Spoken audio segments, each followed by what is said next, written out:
बिस्मिल्लाहिर्रहमानिर्रहीम। BS chemistry second semester, इसका हमारा आज जो है लेक्चर नंबर 6 है। इससे पहले अगर आपको याद हो तो लेक्चर नंबर 5 के अंदर हमने आखिर में फंक्शन की टाइप जो है वो डिस्कस की थी। एक टाइप जिनमें हमारी वो रह गई थी जिसको हम आज डिस्कस करेंगे, और वो जो टाइप रह गई थी उसे हम कहते हैं पैरामीट्रिक फंक्शंस। गालबन ये 11वीं या 12वीं टाइप्स बनेगी हमारी अगर इसको हम पिछले लेक्चर से कंबाइन करें। तो पहले हम डिफाइन करते हैं parametric functions. The equation of the type x is equal to f of t and y is equal to g of t are called parametric equation of the curve. ठीक है जी, इन दोनों को हम कहेंगे कि हमारे पास जो है ना ये इक्वेशन 1 इक्वेशन 2 इन्हें कहेंगे ये हमारी पैरामीट्रिक इक्वेशंस हैं। ठीक है जी, ऑफ द कर्व ये किसी कर्व को रिप्रेजेंट करेंगी। ठीक है, अब हम चलते हैं पैरामीट्रिक फंक्शन की तरफ। The function of the form, अब इन दोनों को आप इक्वेशन को मिला दें, ठीक है, तो इसे हम कहेंगे फंक्शन ऑफ द फॉर्म। जैसे x is equal to at square, y is equal to at है पहले एग्जांपल। सेकंड है x is equal to a cos t, y is equal to a sin t। Third one x is equal to a cos of theta, y is equal to b sin of theta. ठीक है, तो ये यानी पहला set, दूसरा set ये कराएगा हमारा, थर्ड सेट ये कराएगा पैरामीट्रिक फंक्शंस, जबकि ये इंडिविजुअली कहलाएंगे हमारी पैरामीट्रिक इक्वेशन। ये इंडिविजुअली कहलाएंगे पैरामीट्रिक इक्वेशंस, और जबकि कलेक्टिवली इसे कहेंगे हम दोनों को मिलाकर कहेंगे हमारे पैरामीट्रिक फंक्शन है। ठीक है जी, ये पैरामीट्रिक फंक्शन है, ये भी ये पैरामीट्रिक फंक्शन है। ठीक है, अब इसमें जो आपका t है, इसमें देखें अगर आप ऑब्जर्व करें t है। ठीक है, ये भी हमारा जो है ना वेरिएबल है, थीटा है। ठीक है जी, अब parametric function here the variable t and theta is called parameter। x भी वेरिएबल है, y भी जो हमारा वेरिएबल है, और t जो है ये थर्ड वेरिएबल है। इसे हम नाम दे रहे हैं यहाँ थर्ड वेरिएबल को पैरामीटर का। यहाँ पे वो थीटा है, थर्ड वेरिएबल जो है वो थीटा है। x और y दोनों वेरिएबल हैं, third variable is also theta. अब थीटा को हम नाम दे रहे हैं ये हमारा पैरामीटर है। अब पैरामीटर क्या होता है? ऐसी क्वांटिटी जिसका रोल जो है वो डुअल हो, वो एज ए कांस्टेंट भी उसको हम ट्रीट करते हैं और एज ए वेरिएबल भी उसको ट्रीट करते हैं। तो यहाँ पे थीटे और टी का जो रोल है वो डुअल है, उसको हम कांस्टेंट भी ट्रीट करेंगे और उसको हम वेरिएबल भी ट्रीट करेंगे। क्लियर हो गया? तो ये हमारे पास इक्वेशन ऑफ द फॉर्म यानी 1 2 3 जो है ना ये हमारी कहलाएंगे पैरामीट्रिक फंक्शंस। और जबकि ये अगर आप इन इक्वेशन को लें अलग अलग तो ये हमारी कहलाएंगी, जैसे x equal to f of t है, यानी x जो है इन टर्म्स ऑफ t है, और यहाँ पे y in terms of t है, ये हमारी कहलाएंगी पैरामीट्रिक इक्वेशंस, और ये किसी न किसी कर्व को रिप्रेजेंट करेंगी। अभी हम इसकी पहली एग्जांपल करते हैं, बुक्स में एग्जांपल भी है। ये पहली एग्जांपल क्या है? Show that the parametric equation, ये हमारी पैरामीट्रिक इक्वेशन है, x is equal to a cos of t and y is equal to a sin of t represent the equation of a circle. और ये हमारी curve है, circle जो हमारा ये कर्व है, इसे हम कहते हैं इक्वेशन ऑफ अ सर्कल है। इसका रेडियस जो है a है, और इसका सेंटर जो है इस सर्कल का ओरिजिन पे है। इसको फिर हम आगे मजीद जो है इसकी डिटेल डिस्कस कर लेंगे लेटर ऑन। क्लियर हो गया? यानी हमने शो ये करना है कि ये जो पैरामीट्रिक इक्वेशन है ये इस सर्कल को, यानी इस कर्व को, सर्कल भी हमारा कर्व है, इसको रिप्रेजेंट कर रहे हैं सर्कल को। क्लियर हो गया ये? अब इसका तरीका यूं होगा कि आपने x equal to a cos t इसको नाम दे देना इक्वेशन को जो हमारी पैरामीट्रिक इक्वेशंस हैं, और सेकंड को y equal to a sin of t इसको सेकंड का नाम दे देना है। अब आपने क्या करना है, 1 और 2 में से जो पैरामीटर है जो कि इस केस में t है इसको एलिमिनेट करना है। ठीक है, तो eliminate t the parameter from equation 1 and 2। तो इसके लिए क्या करेंगे आप इसको भी इसका स्क्वायर कर लें, दोनों साइड्स का, इधर भी इसका भी स्क्वायर करें। हमने दोनों का स्क्वायर किया है, यहाँ पे squaring 1 and 2 side by side square कर लिया हमने, 1 का 2 का, यहाँ पहुंचे। अब आपने दोनों को ऐड कर देना है। जब इन दोनों को ऐड करेंगे side by side, left hand को लेफ्ट हैंड में, राइट हैंड को राइट हैंड में, तो यहाँ पे रहेगा हमारे पास x square plus y square is equal to a square common sin square t plus cos square t। ठीक है, अब ये चीज जो अगर आपको याद हो एलिमेंट्री ज्योमेट्री जो आपने 10th में की होगी, sin स्क्वायर थीटा, ठीक है जी, plus cos square theta is equal to 1, या sin square t plus cos square t is equal to 1। तो ये चीज 1 हो गई हमारे पास। अब 1 into a स्क्वायर, तो answer is a square. So we have x square plus y square equal to a square. ठीक है, तो ये हमारे पास क्या आ गई? ये आ गई इक्वेशन ऑफ ए सर्कल। तो यहाँ से ये हमने ये शो किया है कि ये जो पैरामीट्रिक इक्वेशन है ये किसी ना किसी एक कर्व को रिप्रेजेंट करेंगी। अब जो कर्व की इक्वेशन आएगी हमारे पास, जो कि इस केस में सर्कल है, वो देखें अगर आप इसको ऑब्जर्व करें तो ये पैरामीटर से इंडिपेंडेंट है। इसमें जस्ट x और y हैं, दो वेरिएबल हैं, इसमें पैरामीटर इन्वॉल्व नहीं है। क्लियर हो गया ये? अब हम चलते हैं इसकी example number 2। Prove that cos hyperbolic square of x nafi sin hyperbolic square of x is equal to 1, and second one is cos hyperbolic square of x plus sin hyperbolic square of x is equal to cos hyperbolic 2 of x। Example number हमारे पास 2 है, ठीक। Prove the identity, इसका first part है example number 2 का, prove the identities. इन्हें hyperbolic identities भी कहते हैं। ये simply prove that cos hyperbolic square of x nafi sin hyperbolic square of x is equal to 1। इसका सेकंड पार्ट जो है वो है cos hyperbolic square of x plus sin hyperbolic square of x is equal to cos hyperbolic 2x। अब first वाली को हम prove करते हैं, तो इसके लिए अगर आपको याद हो तो हमने डिफाइन किया था, we know that sin hyperbolic x जो है that is equal to e की पावर x नफी e की power minus x divide by 2, and cos hyperbolic of x is equal to e की पावर x प्लस e की power minus x bye 2। यहाँ पे minus आता है, यहाँ plus आता है, ध्यान में रखिएगा इसको। अब हमें इसकी लेफ्ट हैंड के लिए, इसकी लेफ्ट हैंड साइड लेते हैं, तो लेफ्ट हैंड के लिए आपको इसका स्क्वायर चाहिए, cos का भी, cos हाइपरबोलिक का भी और sin हाइपरबोलिक का भी। तो पहले हम इनका स्क्वायर जो है वो यहाँ पे फाइंड आउट कर लेते हैं। तो हम पहले इसका स्केल ले रहे हैं, किसका, sin hyperbolic square of x का। इधर भी स्केल लेंगे हम, तो यहाँ पे फार्मूला अप्लाई कर देंगे। हम जब इसका स्केल लेंगे तो स्केल लेंगे पहले हम न्यूमरेटर का, फिर ले लेंगे डिनोमिनेटर का स्केल। जब इसका स्केल लेंगे आप न्यूमरेटर का, तो ये आ जाएगा स्क्वायर ऑफ e की पावर x। अब तो देखिए e की पावर x का जो स्क्वायर है तो ये आ जाएगा इज इक्वल टू e की पावर 2x। यानी इसमें क्या होता है कि जो पावर्स हैं आपस में मल्टीप्लाई हो जाती हैं, ठीक है। e की पावर जो है x का जब स्क्वायर लेंगे तो e की पावर 2x हो जाएगा। सिमिलरली e की पावर नफी x का स्क्वायर लेंगे तो ये हो जाएगा e की पावर नफी 2x हो गया, ठीक है। तो यहाँ से याद रहे फार्मूला अप्लाई कर रहे हैं a minus B whole square, और वो फार्मूला किसके इक्वल है, वो है a square plus b square नफी 2ab। तो माइनस में यहाँ माइनस था, तो माइनस 2 ये a हो गया आपका, ये b हो गया, तो माइनस 2 e की पावर x इंटू e की पावर नफी x, और इसका जो स्क्वायर है 4 हो गया डिनोमिनेटर का। अब इसको फिर देखें, इसको e की पावर 2x प्लस e की पावर माइनस 2x और माइनस 2, और यहाँ पे देखें जब हमारे पास दो टर्म ज़रब खा रही हैं, दोनों के बेस से इनमें पावर ऐड हो जाएंगे, तो यहाँ बनेगा e की पावर x माइनस x, यानी ये पावर ये पर ऐड हो जाएगी, तो हमारे पास बचेगा e की पावर 0, और e की पावर 0 जो है 1 होता है, ये e की पावर 0 जो है ये 1 होता है, याद रहे। अब e की पावर 0 जो है this is equal to 1, anything raise to power 0 is always 1। Clear हो गया ये? तो यहाँ बचेगा हमारे पास जस्ट माइनस 2, तो स्केल क्या हो जाएगा e की पावर 2x प्लस e की power Nafi 2x minus 2 divide by 4। तो ये हमारे पास sin hyperbolic square of x आ गया।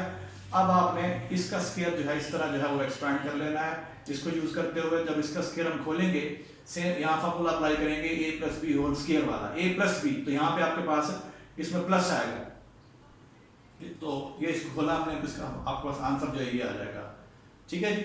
अब आपने इसकी लेफ्ट हैंड साइड ले लेनी है, यहाँ पे कीमत दर्ज कर देनी है आपने cos hyperbolic square of x minus sin hyperbolic square of x। तो यहाँ पे हमने इसको इसकी कीमत दर्ज की है, इसकी फिर इसकी कीमत दर्ज की, कैल्शियम लिया, एल्शियम 4 आ जाएगा। अब इनको आपने इसमें से इसमें से कर देना तफरीक, तो e की पावर 2x प्लस e की पावर नफी 2x प्लस 2, और माइनस तो माइनस था तो माइनस इससे ज़रब खा जाएगा, माइनस यहाँ ज़रब खाएगा और यहाँ प्लस 2 हो जाएगा, ठीक है जी। तो यहाँ पे हम जाना इसको प्लस 2 कर देते हैं। क्लियर हो गया ये? अब यहाँ पे देखें e की पावर 2x पॉजिटिव में है, ये माइनस e की पावर 2x, तो ये कैंसिल हो गया आपस में। इस तरीके की पावर माइनस 2x और माइनस e की पावर माइनस 2 ये कैंसिल हो गया, ये पॉजिटिव में नेगेटिव में, यहाँ बचेगा प्लस 2 प्लस 2, तो 4/4 4/4 इज इक्वल टू 1। तो आपने लेफ्ट हैंड साइड ली थी, आपके पास राइट हैंड साइड आ गई। तो सिमिलरली आपने इसका सेकंड पार्ट भी खुद ट्राई कर लेना है, ठीक है जी। अब हम चलते हैं फिर एक्सरसाइज 1.1, इसका क्वेश्चन नंबर 7 का पहला पार्ट है। जैसे अभी हमने इससे पहले एग्जांपल 1 भी की थी कि show that the parametric equation, ठीक है जी। अब हमें यहाँ पैरामीट्रिक इक्वेशन गिवन है x = 80 स्क्वायर y = 280, कह रहा है शो ये करो कि ये जो पैरामीट्रिक इक्वेशन है ये रिप्रेजेंट कर रही है इस कर्व को। कर्व क्या है? y स्क्वायर इक्वल 4x, इसे कहते हैं पैराबोला। इसका नाम जो है इसे कहते हैं पैराबोला। यानी ये जो पैरामेट्रिक इक्वेशंस हैं ये इस कर्व को रिप्रेजेंट कर रही है और वो कर्व जो है पैराबोला, ये हमने शो करना है। तो जैसे कि मैंने आपको पहले एग्जांपल में बताया है, तो आपने करना क्या है कि ये जो आपको दोनों इक्वेशन गिवन है पैरामेट्रिक इक्वेशन, इन दोनों में से आपने जो पैरामीटर है t इसको एलिमिनेट करना होता है। तो कैसे एलिमिनेट करेंगे? आप यूं करेंगे कि पहले आप दूसरी का स्क्वायर ले लें। हमने दूसरी का स्क्वायर लिया है तो ये आ जाएगा y square is equal to 4a square t square. यानी आप ये कह लें कि ये पहली है और ये जो है दिस सेकंड वन। आपने सेकंड का स्क्वायर लिया है तो y square equal to 4a square t square. अब आप यूं करें कि फर्स्ट आपके पास में ये थी, इससे आपने क्या करना है कि x टी स्क्वायर की कीमत निकाल लेनी है, x over equal T square. अब इसको नंबर 3 कह रहे हैं, इसको नंबर 4 कह रहे हैं, ठीक है। अब आपने क्या करना है कि 3 को आपने यूज करना है 4 के अंदर, नंबर 3 को यूज करना है आपने 4 के अंदर। यहाँ हमने यूज किया 4a square as it is, और यहाँ पे जहाँ t स्क्वायर था वहाँ आप रिप्लेस कर देंगे x ओवर a को। जब सिंपलीफाई करेंगे तो we will get y square equal to 4x, ठीक है। तो ये हमारी इक्वेशन ऑफ द कर्व है, इस कर्व का नाम कहेंगे पैराबोला। तो हमने इन पैरामेट्रिक इक्वेशन से जो है ये रिप्रेजेंट कर दिया कि ये पैरामेट्रिक इक्वेशन जो है इस कर्व को रिप्रेजेंट कर रही है। इस तरीके से आप इसका पार्ट नंबर 2 और सेकंड भी करेंगे, पार्ट नंबर 2 और थर्ड भी करेंगे, ठीक है जी।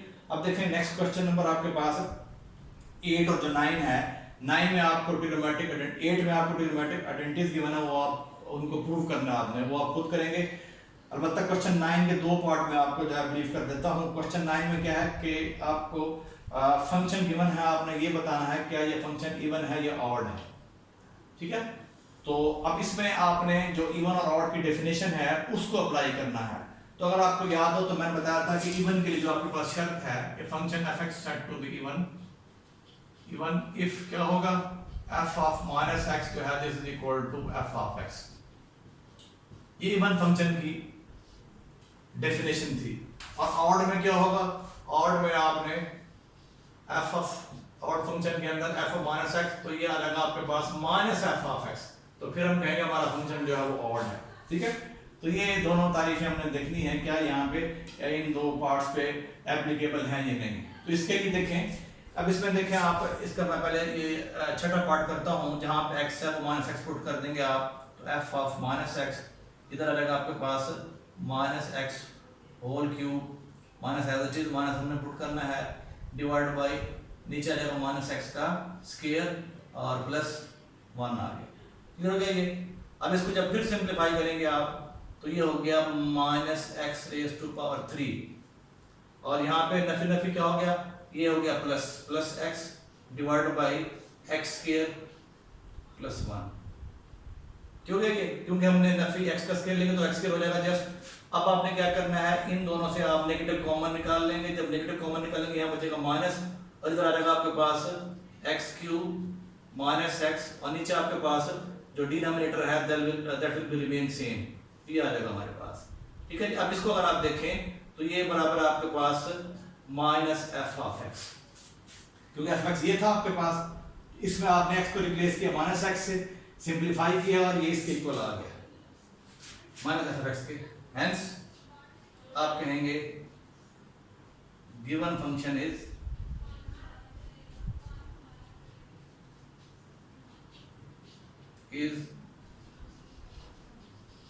ऑड, ठीक है।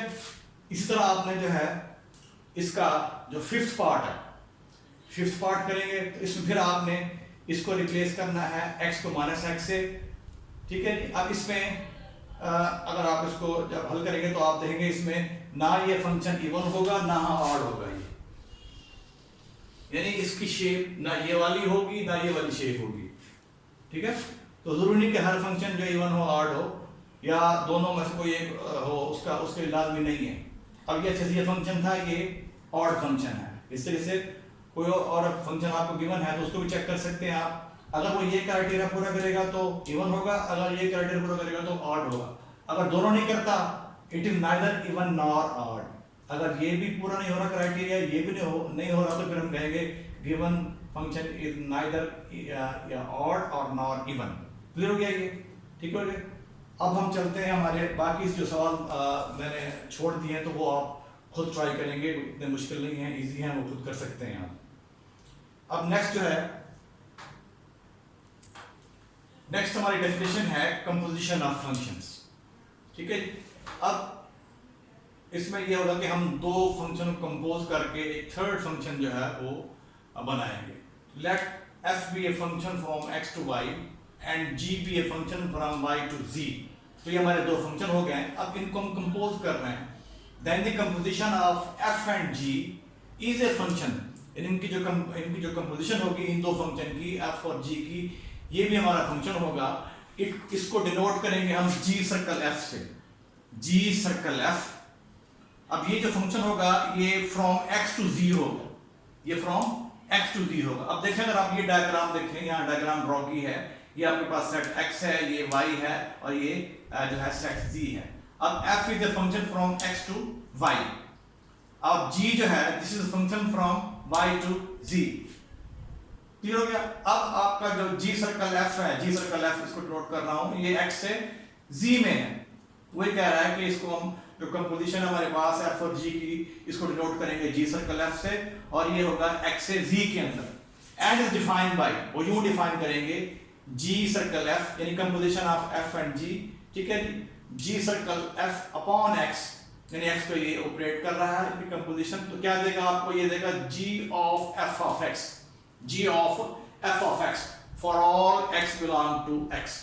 फिर देख लें, तो जो g सर्कल f होगा, जो कि f और g की कंपोजिशन है, इसको डिनोट करेंगे g सर्कल f से, और ये फंक्शन है x से z के अंदर, और इसे यूं डिफाइन करेंगे, defined by g circle f upon x is equal to g of f of x, g of f of x for all x belong to x, capital X।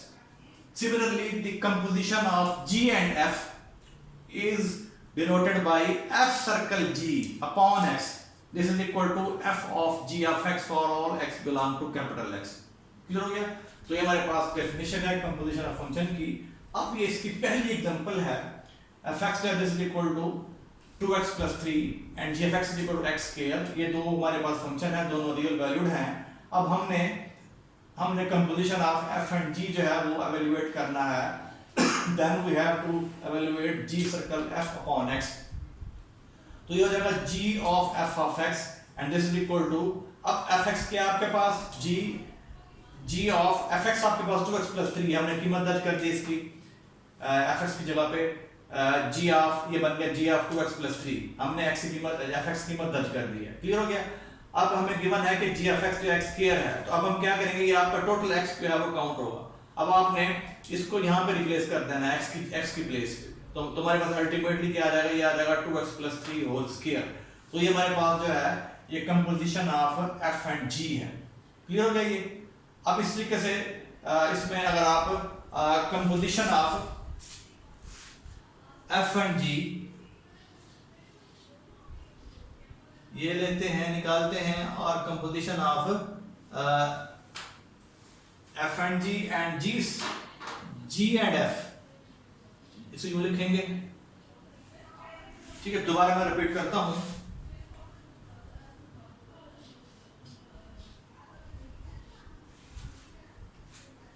ये composition of f and g हो गया, और ये composition of g and f।